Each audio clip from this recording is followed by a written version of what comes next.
네, 시작 기도로 성모송 같이 바치겠습니다.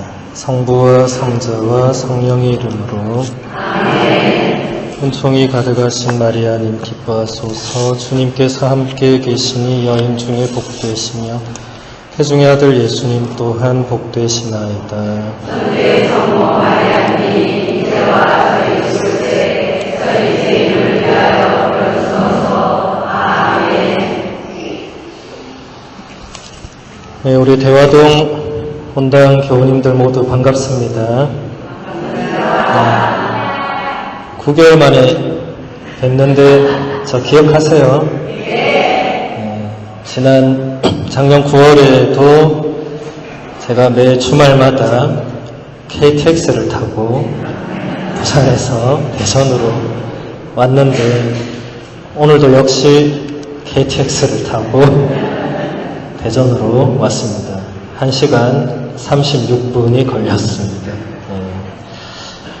정말 오늘 이렇게 우리 본당 신부님과, 그때는 본당 신부님이 안 계셨잖아요, 그죠? 근데 오늘 본당 신부님과 저도 1년 만에 같이 이렇게 오늘 둘이서 미사를 하면서 로마에서 우리 신부님하고 저는 7년을 같은 기숙사에서 살았습니다. 학교와 전공 과목은 달랐는데 집이 같았어요. 그래서 매일 같이 밥 먹고 한 번씩 같이 술 먹고, 미사도 거의 평일은 이제 시간이 안 맞으니까 안 되고 주일은 거의 둘이 같이 이렇게 미사를 많이 드렸는데 그게 갑자기 생각이 났습니다. 그래서 참 이런 날이 살다 다 오는구나. 우리가 그때만 해도 우리가 언제 한국으로 돌아가나 막 이런 얘기를 하고 이랬는데 신기하게 신부님과 저는 호구조사를 해보니까 나이도 같고 학번도 같고 신부인 것도 똑같고 교구는 다르고 서품은 제가 1년이 빠르고 우리 신부님이 유학은 저보다 또 1년이 빠르고 근데 유학을 같이 마쳐서 같이 한국에 들어오게 되었습니다. 같은 집에 또 살았고 그래서 저의 유학 생활은 우리 본당 신부님도 마찬가지시겠지만 우리 두 신부님이 함께 했던 추억이 유학 생활에 가장 많은 부분을 차지하고 있습니다. 심지어 우리는 프랑스어를 배우기 위해서 파리도 같이 갔어요. 그래서 한 2달 같이 이렇게 또 같은 학교를 다니면서 불어를 공부하고 우리 신부님은 불어를 굉장히 잘했습니다. 저는 불어가 막 힘들어서 고생했는데 우리 신부님 또 히브리어, 그리스어 이제 전문가시죠, 그죠? 그래서 저는 그리스어, 라틴어 쪽인데 우리 신부님 또 히브리어를 잘 하시니까 제가 한 번씩 히브리어 이렇게 막히는 부분이 있으면 또 신부님 도움도 받고 또 신부님은 성경이 전공이고 저는 이제 교구가 전공이니까 서로 필요할 때마다 또 그런 학업적으로 이렇게 많이 서로 이렇게 도움을 줬습니다. 주고받고. 근데 오늘 이렇게 또 신부님 초대를 받아서 제가 생각을 해보니까 귀국을 제가 하고 나서 타교구에 미사를 드린 것도 대화동 본당이 처음이고 타교구에 와서 이렇게 강의를 하는 것도 대화동 본당이 처음이에요. 왜냐하면 다른 교구에서는 저를 몰라요, 사람들이. 뭐 이런 신부가 있는 줄도 몰라요. 그러니까 부를 일이 없겠죠, 그죠? 우리 교구도 이제서야 누가 공부하고 들어왔다 이래서 이제서야 저도 이제 좀 강의 조금씩 다니고 뭐 이러고 있는데 먼저 이렇게 또 대화동에서 이렇게 만나게 되어서 참 기쁘고 하느님의 뜻이 있으리라 생각합니다.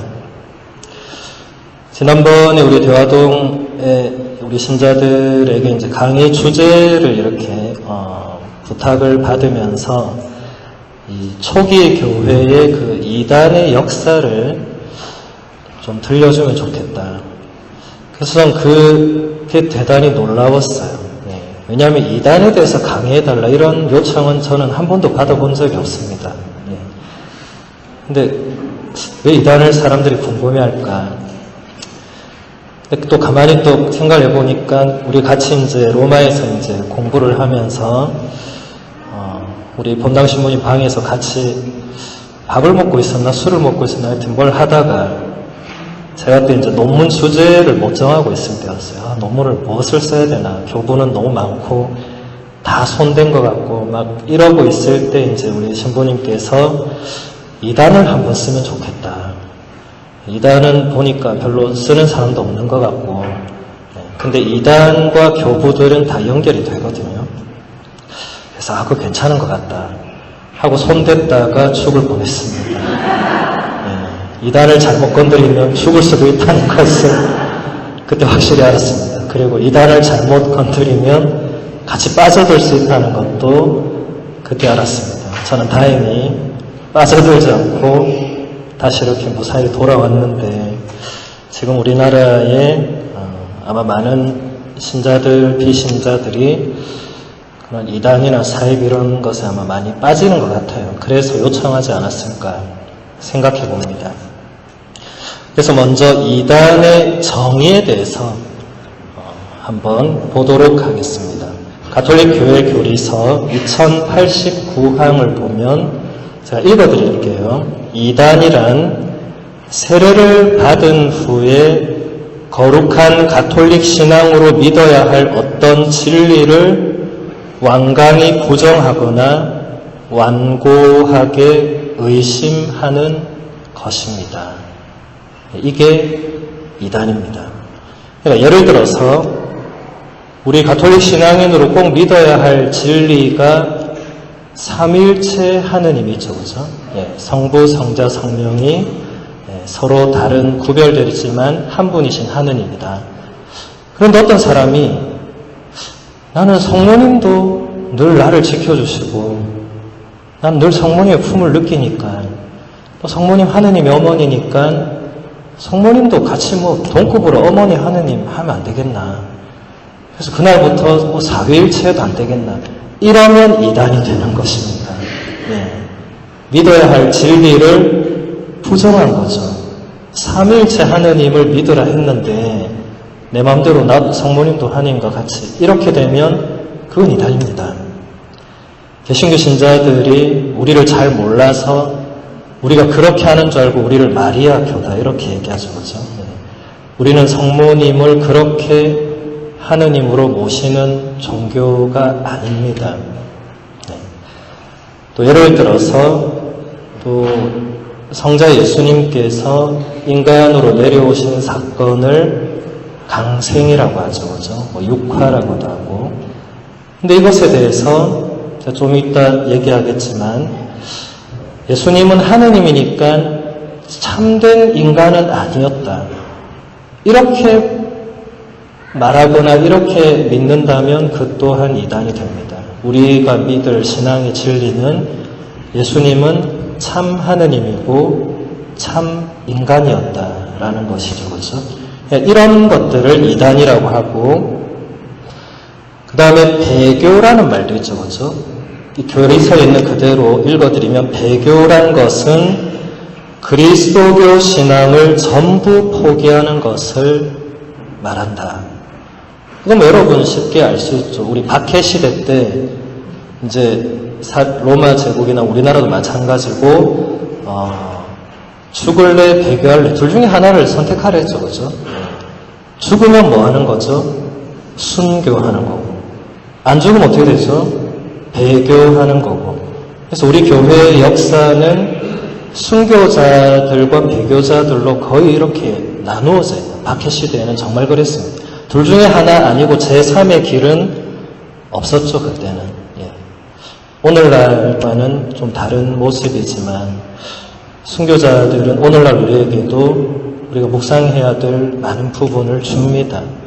우리는 과연 어느 길을 선택하고 있는가, 이런 걸 생각을 해봐야 되겠죠. 또 하나 이교라는 말도 있습니다.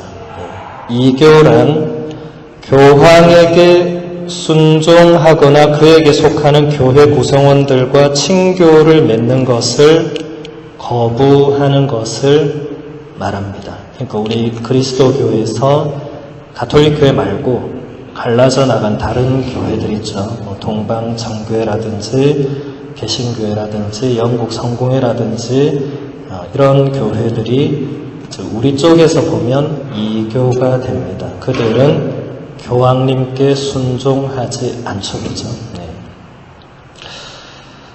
그 다음에 가톨릭교회 교리서 464항을 한번 읽어드리도록 하겠습니다.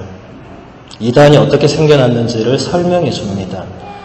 하느님의 아드님께서 사람이 되신 이 유일하고도 유례없는 강생 사건은 예수 그리스도께서 부분적으로 하느님이시고 부분적으로 인간이시거나 하느님과 인간의 불분명한 혼합이 결과하는 것을 의미하지 않습니다. 주님께서는 참 하느님으로 계시면서 참 사람이 되셨습니다. 예수 그리스도께서는 참 하느님이시며 참 사람이십니다. 우리 교회는 초기 몇 세기 동안 이 신앙의 진리를 변질시키려는 이단들과 맞서서 이를 옹호하고 분명히 해야 했습니다. 교리서가 이단의 발생 배경을 정확하게 짚어주고 있습니다. 그래서 제가 오늘 보려고 하는 부분도 이 교리서를 중심으로 왜냐하면 초기 교회의 모든 이단을 한 시간 안에 다 보는 것은 불가능합니다. 한 이단을 한 시간 해도 모자랍니다, 이게. 그러니까 선별적으로 선택을 할 수밖에 없는데, 아무래도 가장 우리 교회에 큰 영향을 끼쳤던 이단들을 볼 수밖에 없습니다. 사실 초기 교회에는 뭐 영지주의라든지, 뭐 몬타누스주의라든지, 뭐 마르치온이라든지, 뭐 이런 이단들이 있었는데 그들은 예수님의 신성과 인성 이쪽을 건드린 분들이 아니고 좀 다른 쪽이었어요. 요즘으로 치면은 뭐 신천지 이런 거 있죠, 그죠? 그게 이제 영지주의와 몬타누스주의의 한 중간 혼합쯤 되고, 그래서 이단의 역사는 이렇게 보면 항상 되풀이되는 그런 특성이 있습니다. 그러니까 그들이 처음부터 이단은 아니었을 가능성이 높은데, 이제 조금씩 이제 신앙의 여정을 가다 보니까 이제 자꾸 믿어야 될 진리가 아니라 조금씩 옆길로 가다가, 그들도 아마 옛날에 누가 뭐 했는지 좀 보겠죠, 그죠? 공부를 해야죠. 사람을 끌어들이려면 뭐 했는지 공부를 좀 해보고, 요게 사람을 땡기네, 이런 거를 할 거 아닙니까, 그죠? 이 이단들이 가장 많이 쓰는 성경은 요한묵시록입니다. 거기에는 온갖 난해한 숫자와 온갖 난해한 문장들이 등장하니까 자기 마음대로 해석해도 누가 뭐라 할 사람은 없어요. 사람들이 혹합니다. 뭐 예를 들어서 저는 신천지 잘 모르는데 거기서 예전에 사람들이 저한테 얘기해 주더라고요. 14만 4천 명 안에 들어야만 구원을 받는다. 그럼 인류 역사상 14만 4천 명 안에 못 들은 모든 사람들은 다 어디로 가야 되냐.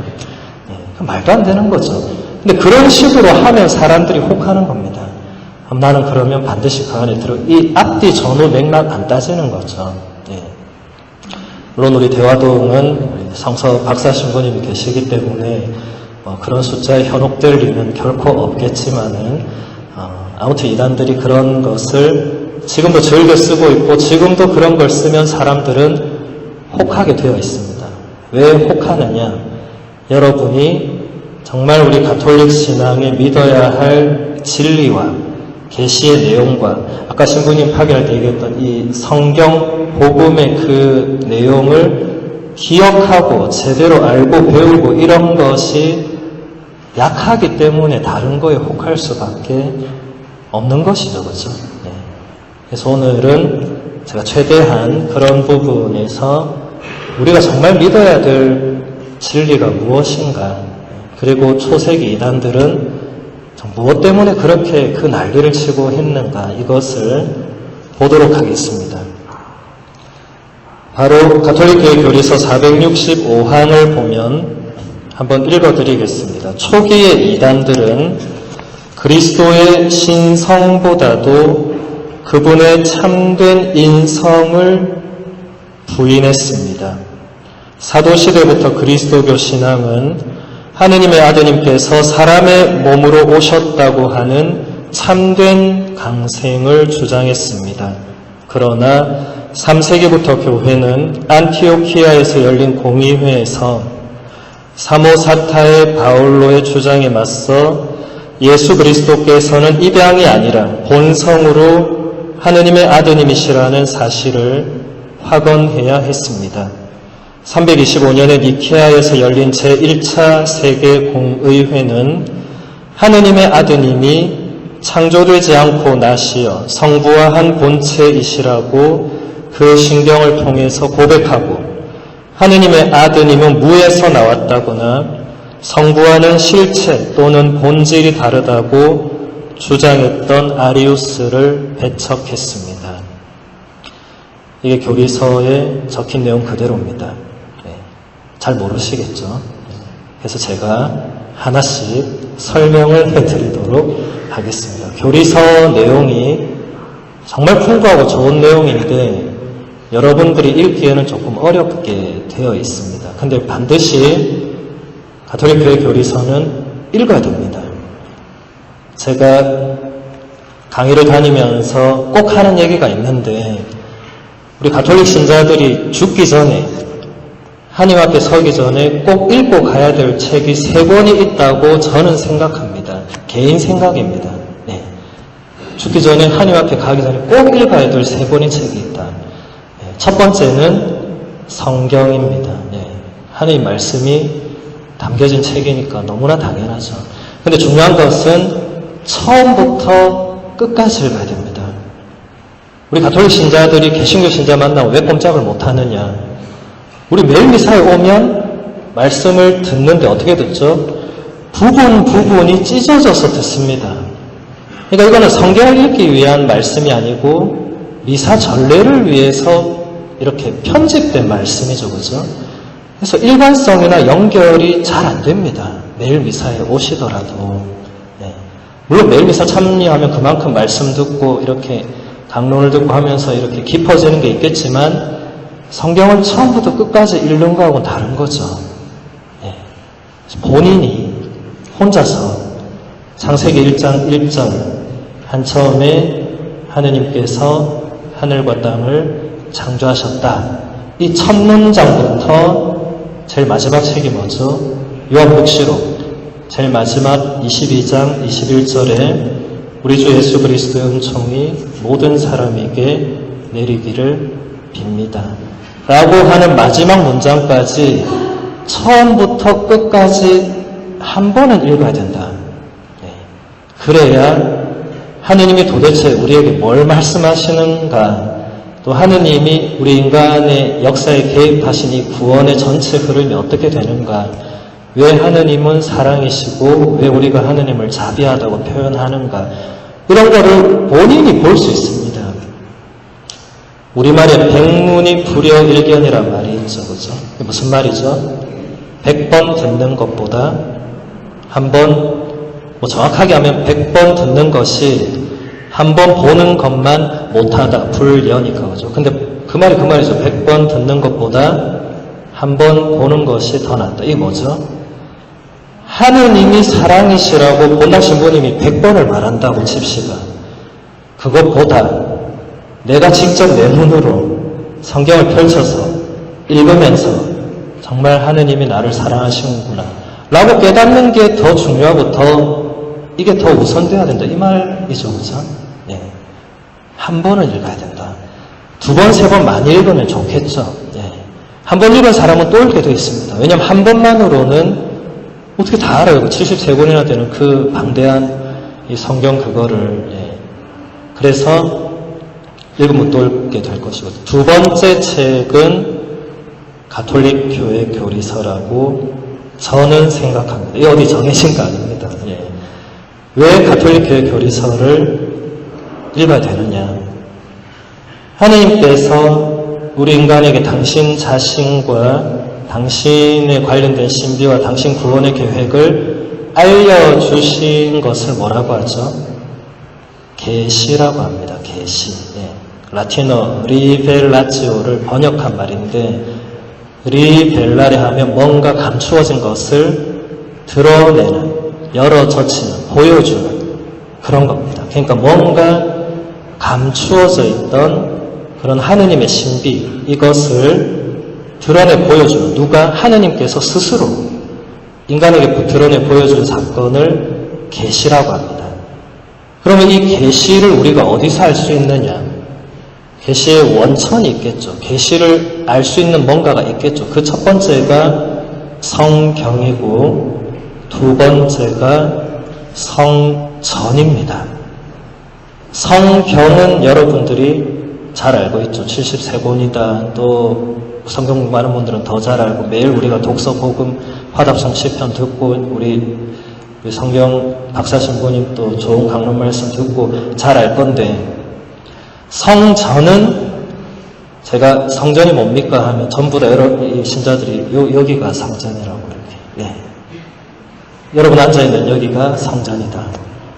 맞습니까? 틀립니까? 맞기도 하고 틀리기도 합니다. 예. 왜냐하면 여기도 성전 맞습니다. 거룩한 공간이죠. 여기 감실에 예수님께서 살아계시죠. 여기 성전이 맞습니다. 근데 이때는 거룩할 성자에 전각 전자를 씁니다. 그러니까 거룩한 어떤 이 건물이 되는 거죠. 근데 여기서 제가 말하는 계시의 원천으로서의 성전할 때는 거룩할 성자의 전할 전자, 전통 전자, 우리 교회의 거룩한 전승, 전통을 말합니다. 이 부분에 대해서는 우리 신자들이 제가 와서 물어봤을 때 대답을 하는 신자가 단 한 명도 없었습니다. 이건 제가 지금 신자 여러분들이 그동안 신앙생활을 잘못했다거나 그런 게 아닙니다. 그동안 여러분들이 그런 것을 전혀 접하지 못하고 그냥 신앙생활을 해온 겁니다. 사실은 날마다 접하고 있는데, 네. 예를 들어 우리 방금 드린 미사, 이게 다 성전에 해당되는 겁니다. 네. 여러분 성경책에 미사 이렇게 하라고 성경책에 나와 있는 거 봤어요? 안 나와 있습니다. 거기는 그냥 간단하게 예수님이 최후의 만찬 때 너희는 모두 이것을 받아 먹으라 하는 이 최후의 만찬이 있고, 그 다음 사도행전에 보면 이제 제자들이 그렇게 예수님을 기억해서 그렇게 했다고 나와 있어요. 그 뒤부터는 누가 뭐 해야 돼요, 이거? 그 뒤부터는 교회 공동체가 성경 내용을 바탕으로 이렇게 만들어 가는 거죠. 이 모든 것이 성전입니다. 네. 그러니까 성전은 제가 전공했던 교부들의 작품이 중심을 이루고, 거기서 끝나는 것이 아니라 중세 성인들의 작품들, 또 거기서 끝난 것이 아니라 근현대의 지금 우리가 드리는 전 미사 전례서라든지 공유의 문헌들, 또 가톨릭 교회 교리서, 또 교황청에서 나오는 모든 교회 문헌들, 교황님의 이름으로 나오는 모든 문헌들, 모든 것이 성전에 해당이 됩니다. 성전을 받아들이지 않고 성경만으로 살아가는 교회가 개신교회입니다. 개신교회는 성전을 받아들이지 않습니다. 그래서 개신교회는 성모님을 어머니로 전혀 모시지 않습니다. 왜냐하면 성경에 그런 게 없죠, 그죠? 개신교회는 성체성사도 받아들이지 않습니다. 마르틴 루터가 이 최후의 만찬 그 부분을 상징적이라고 해석했기 때문에 그 뒤로 500년 동안 개신교인들은 성체성사 없이 예수님의 몸을 받아 모시지 않고, 그게 그냥 상징이다. 자기들 성찬식 하긴 한다고 합니다. 1년에 2번인가 하는데 상징적이에요. 그냥 빵하고 포도주를 나눠 먹습니다. 근데 우리는 빵과 포도주가 그냥 나눠 먹는 빵과 포도주가 아니죠, 그죠? 이런 모든 것이 성전에 해당되는 것입니다. 그래서 그 성전의 내용이 가장 종합적으로 담겨있는 책이 가톨릭 교회 교리서입니다. 네, 두께는 성경과 비슷합니다. 네, 그래서 죽기 전에 처음부터 끝까지 한 번은 읽어야 된다라고 저는 생각합니다. 그리고 마지막 세 번째 책은 제2차 바티칸 공의회 문헌입니다. 우리 교회 역사 내에서 공의회란 것은 수없이 많이 열렸습니다. 그런 것이 열리는 이유는 다 이단들 때문이었습니다. 이단들이 교회 공동체를 어지럽히고 분열시키니까 교회 지도자들이 다 모여가지고 그 문제를 논의하고 조금 이따 보겠습니다만, 이제 그런 과정이 지난 세기 1962년도에 요한 23세 성인 교황님께서 제2차 바티칸 공의회란 것을 여시면서 또 한 번 교회가 이 현대에 어떻게 우리가 적응을 하고 이 시대에 맞는 교리를 어떻게 신자들에게 전할 것인가를 무려 4년 동안 1962년에 시작해서 1965년에 끝났으니까 무려 4년 동안 회의를 해서 그때 이후로 교회 공동체가 상당히 많이 바뀝니다. 여기 계신 어르신들은 아시겠지만 그 이전에는 우리 미사를 어떤 언어로 했죠? 라틴어로 했습니다. 그래서 아무도 못 알아들었어요. 여러분은 굉장히 복받은 사람들입니다. 금방 미사를 뭘로 했습니까? 한국말로 했잖아요. 못 알아듣는 분 있습니까 혹시? 못 알아듣는 분은 본인이 문제가 있는 겁니다. 졸고 있었거나 딴짓을 했거나 휴대폰을 보고 있었거나 그런 것 중에 하나지. 이 말을 못 알아들으면 안 되겠죠. 근데 예전에는 바티칸 공의회 이전에는 라틴어로만 미사를 했습니다. 알아들을 수가 없었습니다. 그래서 신자들이 뭘 했느냐? 묵주기도만 계속했습니다. 알아들을 수가 없으니까 1시간 동안.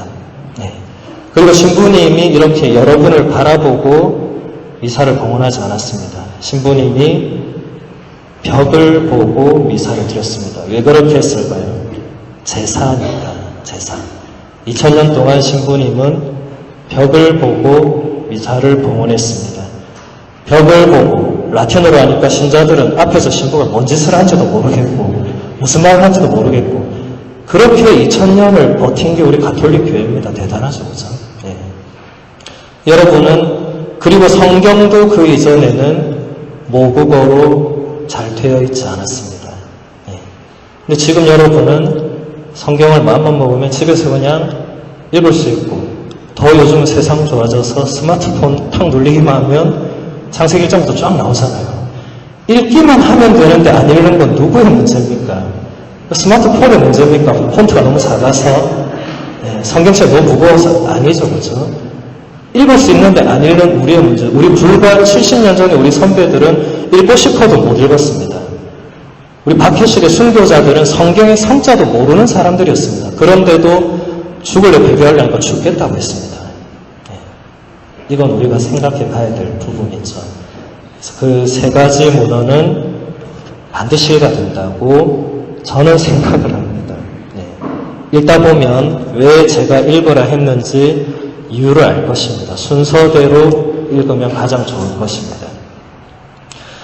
초기의 이단들이 예수님의 신성, 그러니까 하느님이신 그 부분보다 인성, 참 사람이라는 그 부분을 부정했다. 이런 사람들을 그리스도 가현론자라고 합니다. 거짓 가짜에 나타날 현자.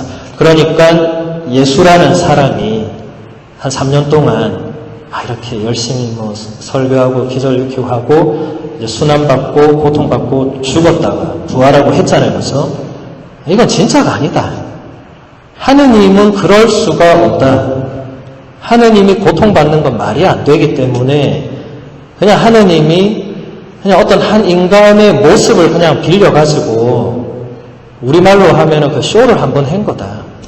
이렇게 주장하는 사람들이 많았고 많은 사람들이 거기에 고개를 끄덕였습니다. 그렇지. 하느님이 고통을 받는다는 건 말이 안 되지. 하느님이 죽음을 겪는다는 건 더 말이 안 되지. 이러면 어떻게 되죠? 교회 공동체가 딱 정확하게 두 쪽으로 분열됩니다. 이쪽은 무슨 소리 하노? 예수님이 진짜 살다가 순환하고 묻히고 우리 신앙 고백문도 나와 있고 이런데 한쪽에서는 하느님이 어떻게 그럴 수가 있느냐. 이렇게 되니까 안 되는 거예요. 그래서 초세기에 교부들이 그런 가현론자들을 거슬러서 우리 그리스도교 신앙은 처음부터 하느님의 아드님이 참으로 사람이 되셨다. 사람의 몸이 되셨다. 라고 거듭 주장을 했습니다. 이것은 교부들의 주장일 뿐만 아니라 여러 성경들, 특히 요한계문헌이 가장 거기에 결정적인 증거를 대줍니다. 몇 개만 읽어드리겠습니다. 요한복음서 1장 1절. 한 처음에 말씀이 계셨다. 말씀은 하느님과 함께 계셨는데 말씀은 하느님이셨다. 요한복음서 1장 14절. 말씀이 사람이 되시어 우리 가운데 사셨다. 이 두 부분이 요한복음서 1장의 가장 핵심입니다. 그리고 이 요한복음서 1장은 어마어마하게 놀라운 복음입니다. 왜냐하면 제가 아까 창세기 1장 1절을 뭐라고 했죠? 한 처음에 하느님께서 하늘과 땅을 창조하셨다.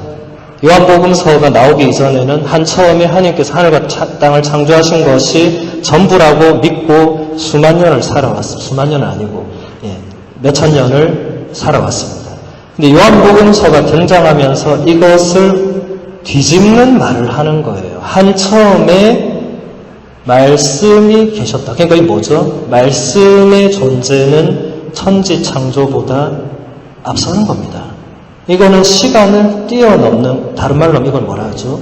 영원으로부터 말씀이라는 어떤 존재가 계셨고 그 말씀은 하느님과 함께 계셨는데 말씀이 하느님이셨다라고 엄청난 이 신앙의 고백을 하고 있습니다. 그리고 그 엄청난 천지창조 이전부터 영원으로부터 계셨던 말씀이라는 존재가 사람이 되시어서 우리 가운데에 실제로 사셨다.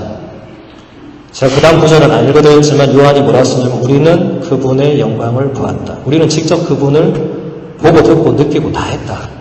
그래서 이렇게 적는다고. 이것이 그러니까 참으로 이것을 그러니까 부정하는 거죠. 그리스도 가연론자들은 이거 아니다 이거. 뭐 말씀이 영원부터 있고 이것까지는 맞지만 사람이 되신 거 맞지만 사람으로 살고 순환받고 한 건 다 쇼였다. 그리고 그 반대로 우리 교회의 교부들, 성인들은 아니다. 그분은 정말 우리와 똑같은 사람이 되셨다라고 하는 것입니다.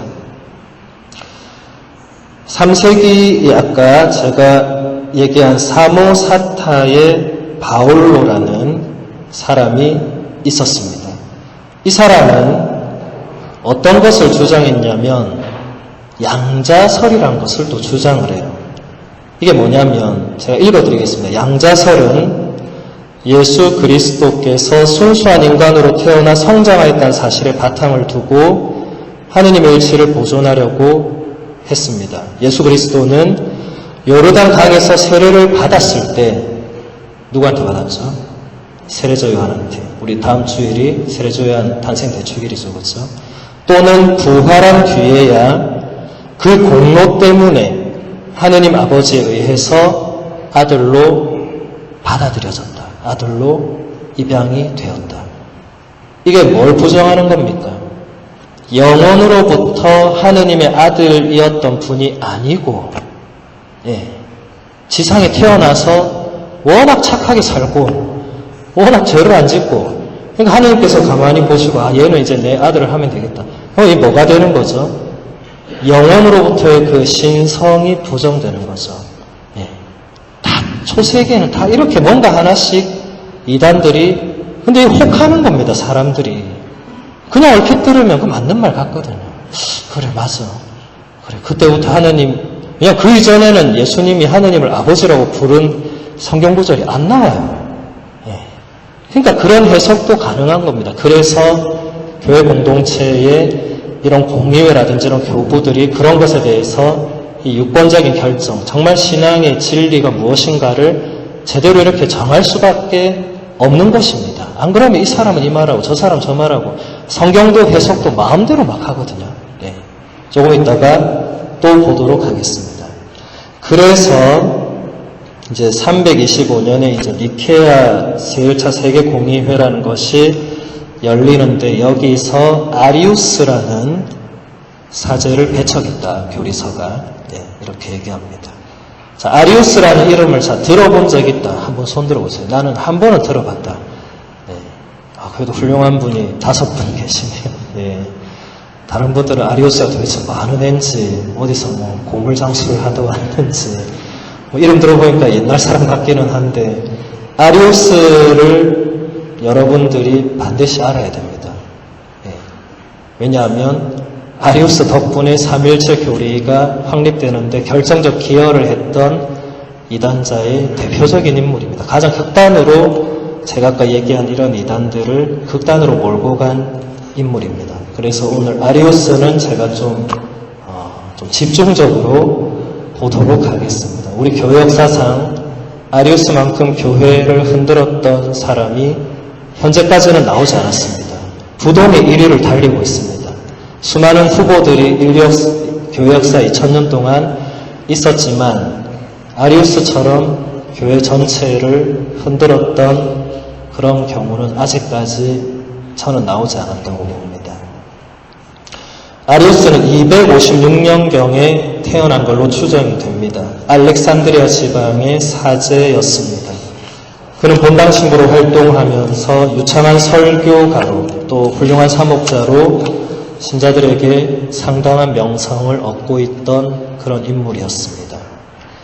아리우스는 플라톤 철학을 바탕으로 해서 삼위일체 하느님의 관계를 설명하려고 했습니다. 아리우스가 그러니까 활동하던 때가 3세기 말쯤 되니까 이때까지만 해도 아직까지도 삼위일체 교리에 대한 어떤 확실한 이런 게 정립이 안 돼 있을 때였습니다. 그러니까 사람들은 이런 표현을 쓴 것은 자기 마음대로 생각을 했어요. 그러니까 예를 들어서 하느님, 성부 하느님, 성자 예수님, 성령님이 있는데 하느님이 제일 높은 데 있고 그 다음 밑에 성자 예수님이 있고 그 다음 성령님이 있고 이렇게 생각한 사람들도 있었고 그리고 성자 예수님부터는 하느님이 아니고 성부 하느님만 하느님이고 성자 성령은 그냥 하느님이 보내신 특별한 천사 중에 좀 뛰어난 천사 같은 이렇게 생각한 사람들이 각양각색으로 생각을 하고 있었어요. 그러니까 아리우스가 신부니까 가만히 보니까 이래갖고는 안 되겠다 이거. 정리를 해야겠다. 워낙 공부를 열심히 하고 뛰어난 설교가 있으니까. 그래서 정말 이 성경도 열심히 묵상하고 그 당시에 그 서구 문명을 지배하고 있던 이 플라톤 철학을 굉장히 열심히 공부한 다음에 플라톤 철학을 삼일체 교리 설명에 적용을 시킵니다. 그래서 어떻게 설명을 했느냐. 플라톤 철학은 존재에는 하나의 근원만 있어야 된다. 우리 존재가 이렇게 있는데 수많은 존재가 있는데 정말 그 거슬러서 계속 우리 존재가 어디서 왔냐. 아버지, 할아버지 계속 올라가면 다른 존재도 인간뿐만 아니라 다른 존재도 계속 올라가면 결국 메뉴에는 뭔가 하나만 있어야 된다. 근원이 2-3개 있을 수가 없다. 이렇게 가르쳤습니다.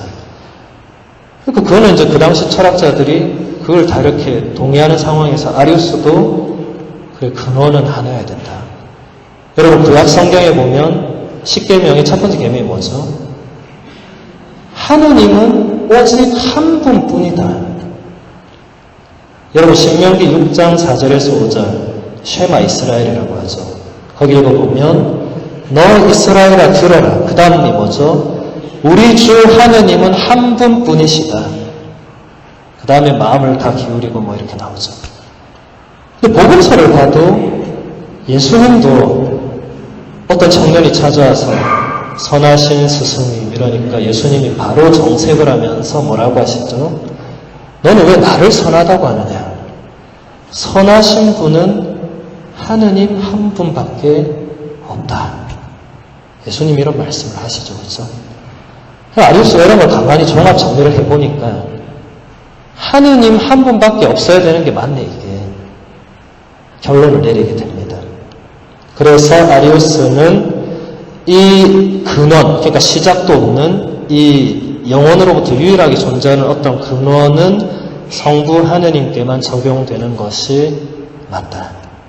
라고 결론을 내립니다. 그래서 성부 하느님만이 모든 것의 근원이며 시작도 없고 태어나지도 않았고 창조되지도 않았고 따라서 영원하시고 변함이 없으시고 달라지지 않는 유일한 하느님이시다. 네. 그러면 성자 예수님은 어떻게 되죠? 명백하게 피조물의 자리로 가야 됩니다.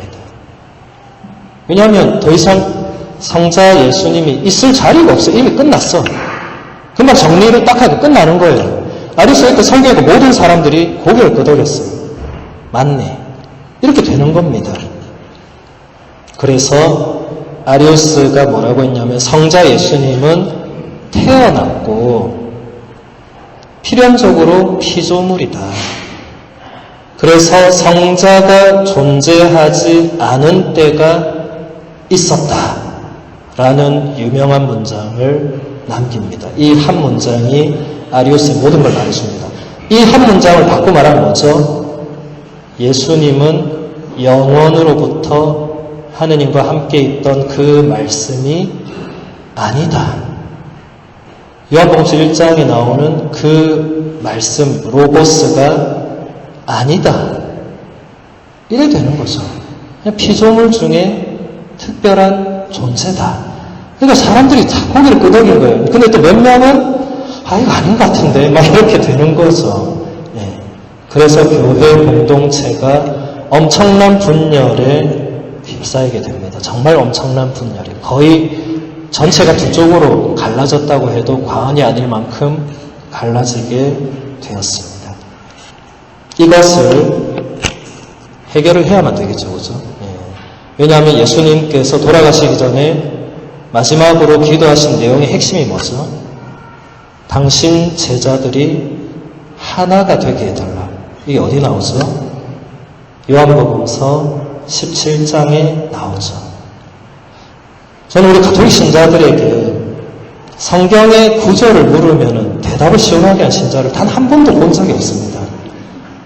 개신교 신자들에게 이런 거 물으면 오히려 저한테 더 많은 걸 설명합니다. 그들은 신부님 정말 저도 그 부분을 좋아하는데 그 부분 이런 게 나오고 막 얘기를 듣는데 저는 이렇게 우리 신자들한테 이거 어디 나옵니까? 이러면 전부 다 신부님 그런 쉬운 걸 묻지 마세요. 이런 분도 계실 것 같고 또 어떤 분들은 성경에 그런 내용이 있기는 있었나 이런 분도 있는 것 같고 네. 여러분들이 그래서 제가 아까 뭐라고 했죠? 성경을 처음부터 끝까지 읽어야 됩니다. 미사도 와서 들으면 그 구절이 도대체 어느 성경이 어딘지 이런 거를 정확하게 우리가 잘 알기가 어렵죠. 아무리 매일 미사책에 그게 표기가 되어 있다 할지라도 어렵습니다. 그래서 예수님이 바라시는 것은 당신을 믿는 모든 이들이 하나가 되는 것이죠. 그런데 불과 아리우스가 3세기, 그러니까 300년, 그러니까 예수님이 돌아가신 지 300년도 지나지 않아서 자꾸 분열되는 겁니다. 아까 초기 교회 이단들도 그렇고 자꾸 분열이 되는 거죠. 그러니까 자꾸 그 시대에 활동했던 우리 성인들, 교부들이 자꾸 이렇게 신앙의 진리를 지키기 위해서 끊임없이 싸울 수밖에 없었습니다.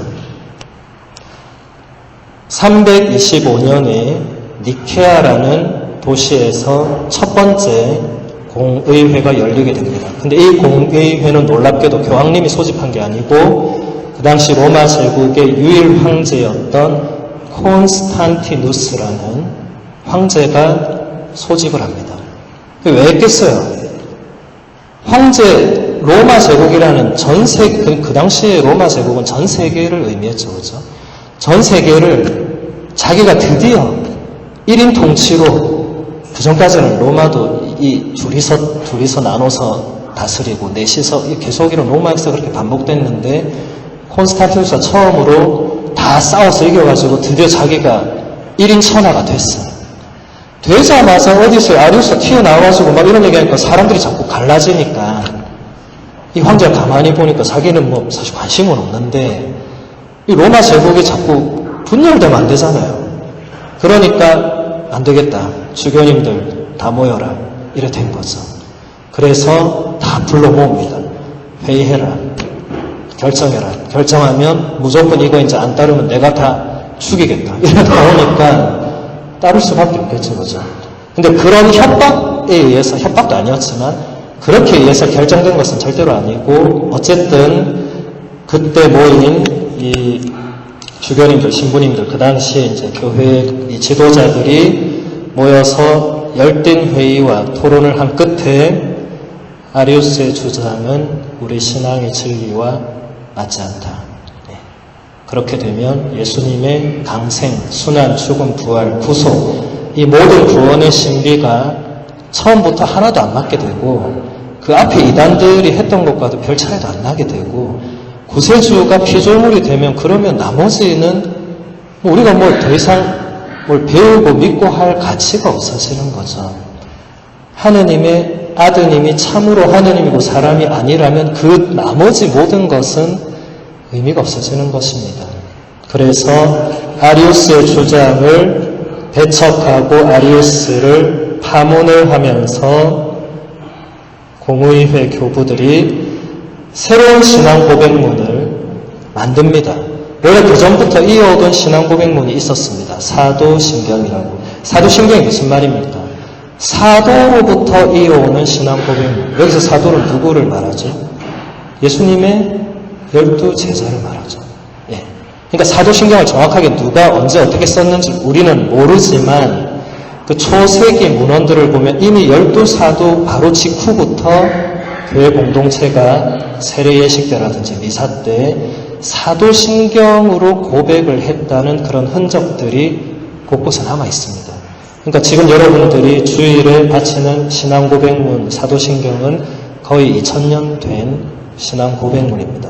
그런데 사도신경만으로는 아리우스를 어떻게 할 수가 없어요. 왜냐하면 자 사도신경 맨 처음 뭐라고 하죠? 전능하신 천주 성부 천지의 창조주를 저는 믿나이다. 끝. 그 이상 하느님께는 토를 달 게 없습니다. 2000년 역사, 아니 인류 역사 전체를 통틀어서 하느님을 건드린 사람은 아무도 없습니다. 건드릴 이유도 없고 하느님의 존재를 부정하거나 믿거나 둘 중에 하나를 해야지 하느님이 전능하지 않다거나 하느님이 창조주가 아니라거나 이런 말을 했던 이단은 아무도 없었어요. 하느님은 항상 똑같습니다. 항상 문제가 되는 분은 성자 예수님과 성령님 이렇게 내려옵니다. 성자 예수님은 지금도 사람들이 여러분 인터넷에 한 번씩 보면 예수가 신일까요? 인간일까요? 이런 문구가 지금도 인터넷에 2000년 동안 이미 다 끝났는데도 아직도 사람들은 궁금해한다는 거죠. 예수가 신인가? 인간인가? 네. 그만큼 예수님에 대해서는 2000년 동안을 아마 인류 역사가 끝날 때까지도 사람들은 이 부분을 누군가는 궁금해할 겁니다. 이미 우리 교회는 다 결정을 내렸지만 사도신경의 그 다음 부분이 뭐죠? 그 외아들 우리 주 예수 그리스도님 성령으로 인하여 동정 마리아에게서 태어나시고 바로 이렇게 넘어갑니다. 그럼 여기서 그 앞부분은 나옵니까? 안 나옵니까? 안 나옵니다. 제가 아까 요한복음 1장 1절 뭐라고 했죠? 한 처음에 말씀이 계셨다고. 근데 사도신경에는 그 내용이 안 나옵니다. 그러니까 아리우스가 저렇게 나오는데 우리 신앙 고백문으로 하려니까 안 되는 거예요. 그냥 거기는 그 이전에 그러니까 성령으로 인하여 잉태되기 전에 성자 예수님이 어떤 존재였는지 피조물이었는지 뭐 있었는지 없었는지 알 길이 없습니다. 그러니까 이래서는 안 되겠다. 신앙 고백문을 다시는 아니지만 그 내용에 뭔가를 더 넣어서 저 아리우스 같은 사람이 다시 나와서는 안 되니까 이렇게 해서 만든 고백문이 니케아 신앙 고백문이라는 것이 있습니다. 제가 한번 쭉 읽어드리겠습니다. 우리는 한 분이신 하느님을 믿습니다. 그분은 전능하신 아버지이시며 유형무형한 만물의 창조주이십니다. 그리고 우리는 한 분이신 주 예수 그리스도를 믿습니다.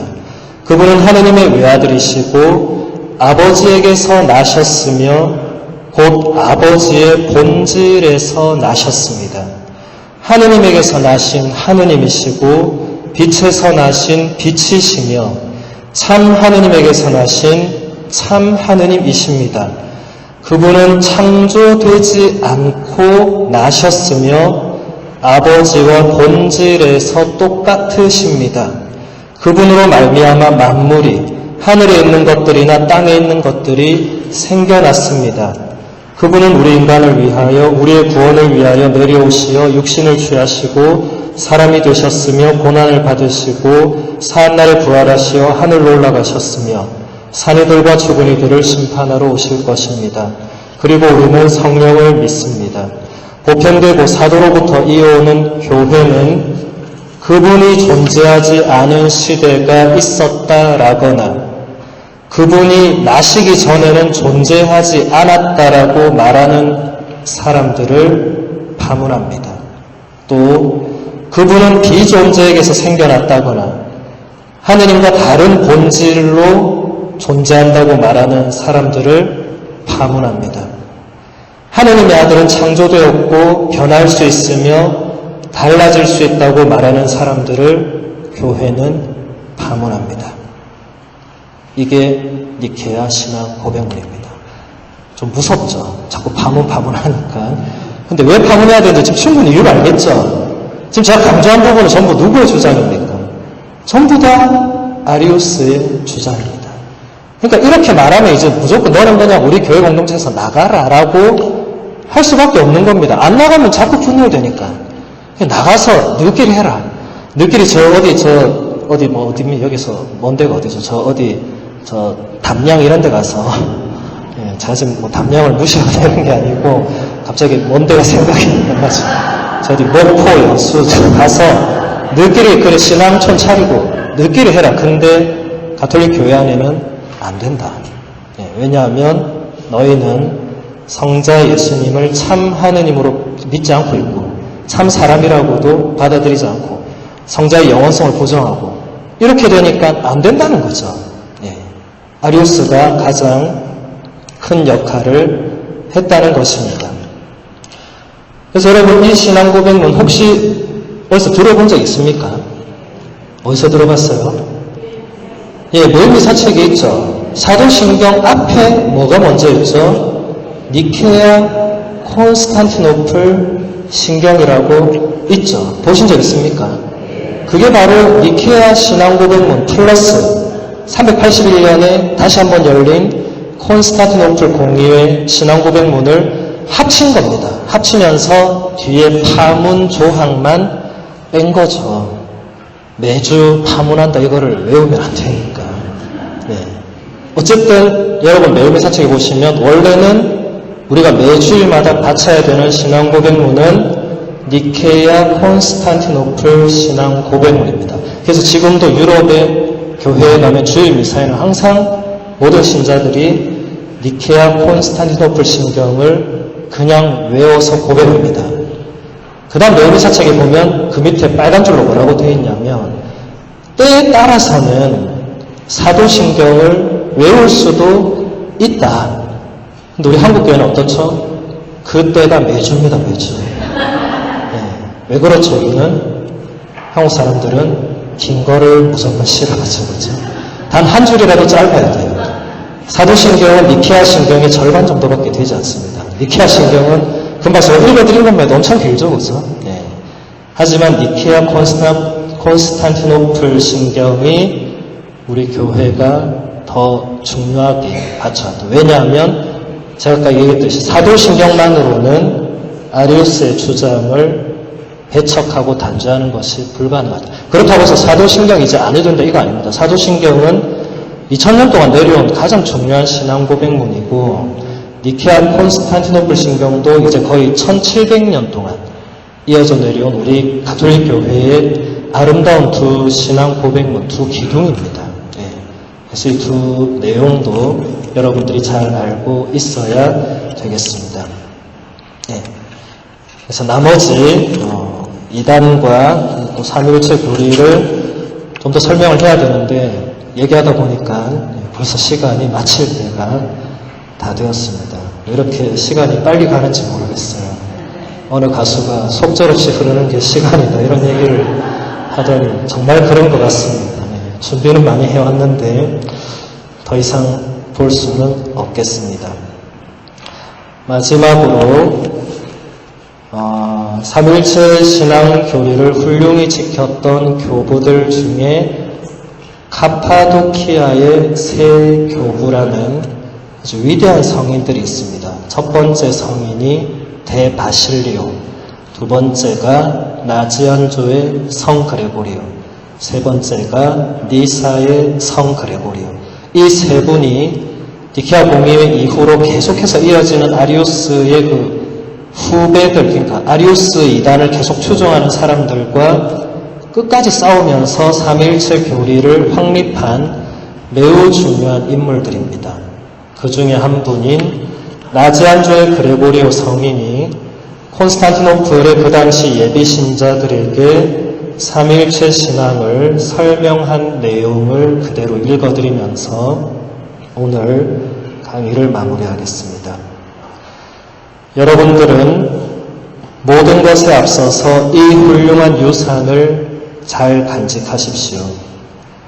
이것을 위해서 나는 살아서 싸우고 있으며 이 유산과 더불어 죽기를 원합니다. 이 선물은 나에게 모든 악을 견디고 모든 즐거움을 하찮게 여기게 만듭니다. 나는 지금 성부와 성자와 성령께 대한 신앙 고백을 말하는 것입니다. 오늘 나는 여러분에게 이 신앙을 맡깁니다. 이제 이 신앙으로 나는 여러분을 물속에 넣었다가 들어 올릴 것입니다. 내가 맡기는 이 신앙은 여러분 생애의 동반자와 보호자가 될 것입니다. 나는 여러분에게 오직 한 하느님과 그 권능만을 드립니다. 이 하느님께서는 삼위가 한 분으로 존재하시며 서로 구별되는 방식으로 삼위를 포함하고 계십니다. 하느님께서는 실체나 본성의 차별도 없고 올려주는 우월함도 낮추는 열등함도 없는 하느님이십니다.